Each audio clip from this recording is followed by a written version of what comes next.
In the NBA, where opponents lovingly pat each other's butts and exchange friendship bracelets after games, being crowned the most hated is quite the achievement. It's not because Tyrese Haliburton drop kicks mascots or steals teammates' lunches from the locker room fridge. No, sometimes all it takes is playing well enough to make other millionaires jealous. This season, the NBA's anonymous player survey named Haliburton as the league's most overrated player, essentially awarding him the prestigious player most likely to be left on read in the group chat trophy. At first glance, Haliburton doesn't fit the profile. The Indiana Pacers star is well-spoken, respectful, and exudes the kind of humble charm that fans and media alike celebrate. His on-court performance seems to match the hype. An all-star starter, an all-NBA selection, and a gold medal winner with Team USA. In fact, his accolades in just a short period are almost overwhelming. In December, he led his team to the NBA Cup final, defeating powerhouses like Boston and Milwaukee. By February, he wasn't just an all-star, he was an all-star starter. In May, he triggered a $40 million bonus by making All-NBA. And later that summer, he stood atop the podium with a gold medal draped over his shoulders. That was all in 2023-2024. So why all the resentment? Why did Haliburton, despite an objectively stellar season, receive the brunt of his peers' bitterness? The answer lies in a perfect storm of perception, timing, and money.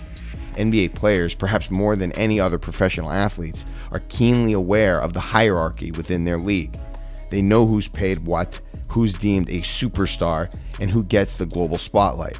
And to many players, Tyrese Haliburton's meteoric rise felt undeserved. When players look at Haliburton, they don't just see his stats, they see the flaws. His ball handling, while functional, is limited compared to true elite guards. In high-pressure situations, especially against tight defenses, Haliburton often struggles to keep his dribble alive. His instinct under blitzes is to pick up the ball prematurely and panic, rather than calmly navigating double teams.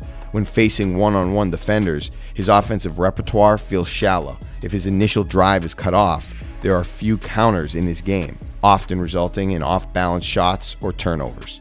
These weaknesses aren't just noticed by analysts, they're glaring to other players who, night after night, grind against each other's skills and flaws. To them, Haliburton's limitations expose a gap between his accolades and his actual impact.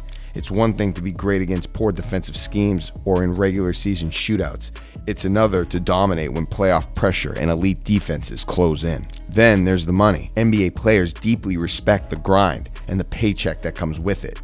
Seeing Haliburton's contract, which matches or surpasses players like Anthony Edwards, Donovan Mitchell, Shai Gilgeous-Alexander, and even Kyrie Irving, rub many the wrong way. Stephen Curry, Nikola Jokic, and Joel Embiid sit atop the earnings chart, and they've all won MVPs.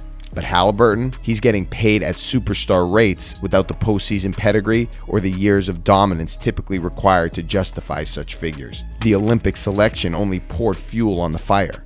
Representing Team USA is seen as one of the ultimate honors in basketball. It's an exclusive club, usually reserved for the game's elite. Players can stomach watching LeBron James or Kevin Durant draped in red, white, and blue. They've earned it through years of excellence and championships. But Tyrese Haliburton, barely scratching the surface of his potential, standing with a gold medal around his neck, that stung. To many, it felt like he was fast-tracked past players who had bled for the game for much longer.